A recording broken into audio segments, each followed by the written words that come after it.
Steam made వంటకాల్లో పుట్టు ఒకటి. సో ఇందులో పుట్టి పొడి మనకి ఇప్పుడు కమర్షియల్గా సూపర్ మార్కెట్స్లో దొరుకుతూ ఉంది.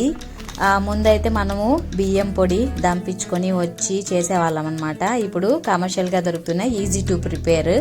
సో ఈ ప్యాకెట్ని తీసుకొని వచ్చి ఇలా కట్ చేసుకున్న తర్వాత పౌడర్ని కొంచెం ఇలా రవ్వగా ఉంటుంది అనమాట. తీసుకున్నారు కదా, ఇప్పుడు ఒక పించ్ ఆఫ్ సాల్ట్ని ఇందులోకి యాడ్ చేసి బాగా కలిసేలాగా కలుపుకోవాలి.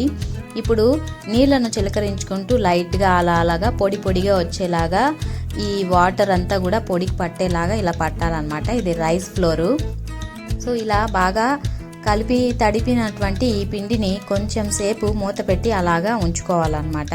అప్పుడు మనం చల్లినటువంటి వాటర్ అంతా కూడా ఈ పొడికి బాగా పడుతుంది. సో ఇంత లోపల మనం ఏం చేయాలి అని అంటే కొబ్బరి తురుము మనం తురుముకోవచ్చు, లేదు అనుకుంటే ఇలా మిక్సీ జార్లోనికి వేసుకోవచ్చు అనమాట.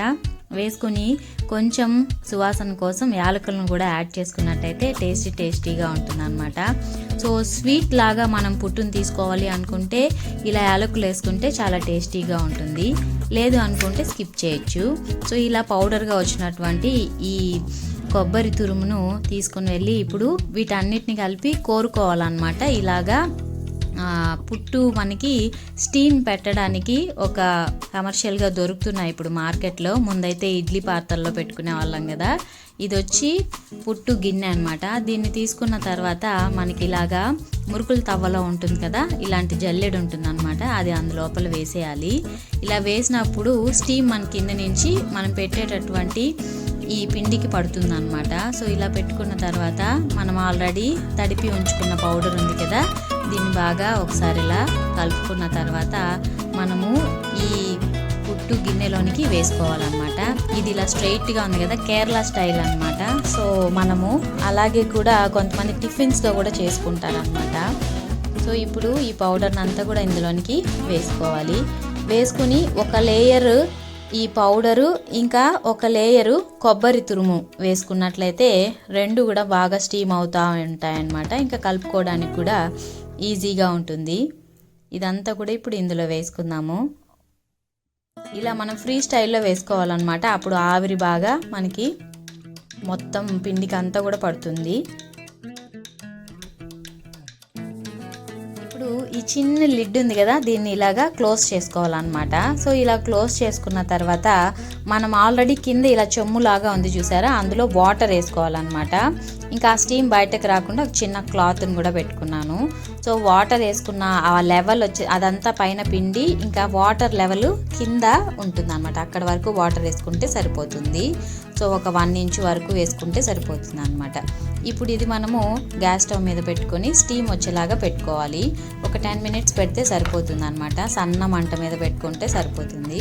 సో ఇప్పుడు దీన్ని బాగా ఆవిరి పట్టేసింది కదా, ఒక ప్లేట్లోకి తీసుకుందాము. ఫస్ట్ మనం కొబ్బరి తురుమేసాం కదా, అది వచ్చింది చూడండి. ఇంకా నెక్స్ట్ మనం వేసుకున్నటువంటి పిండి వస్తుంది. సో అది అలాగా షేప్ కూడా బాగా వస్తుంది అనమాట. చూడండి ఇలాగా. సో ఇప్పుడు ఇదంతా కూడా బాగా పౌడర్ లాగా వచ్చేలాగా కలుపుకోవాలి. కొంతమంది ఏం చేస్తారంటే కొబ్బరి పాలతోటి అలాగే తీసేసుకుంటారు.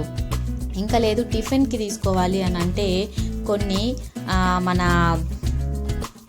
అలసందల కర్రీ అలాంటి వాటితోటి కూడా తీసుకుంటారనమాట. నేనైతే ఇలా స్వీట్ లాగా తీసుకుంటాం మేము ఎక్కువగా ఆంధ్ర స్టైల్లో. సో దానికోసం అని చెప్పి దాన్ని బాగా పౌడర్ చేసిన తర్వాత బెల్లం ఇందులోనికి యాడ్ చేసుకొని కావలసినంత నెయ్యిని యాడ్ చేసుకొని తీసుకుంటే చాలా టేస్టీగా ఉంటుంది అనమాట. సో ఇలా బౌల్లో తీసుకున్నట్లయితే ఒక బౌల్లోకి పౌడర్ తీసుకున్న తర్వాత మనకు కావాల్సినంత బెల్లంని యాడ్ చేసుకొని నెయ్యిని యాడ్ చేసుకుంటే చాలా టేస్టీగా ఉంటుంది. మామూలుగా అయితే మెచ్యూర్ ఫంక్షన్స్ అప్పుడు ఎక్కువగా చేస్తూ ఉంటారు ఆంధ్రాలో ఇది. ఇంక ఇటువైపు అంతా కూడా మనం ఏం చేస్తామంటే టిఫిన్ లాగా కూడా తీసేసుకుంటారు అనమాట. చాలా బలం అని చెప్తారు.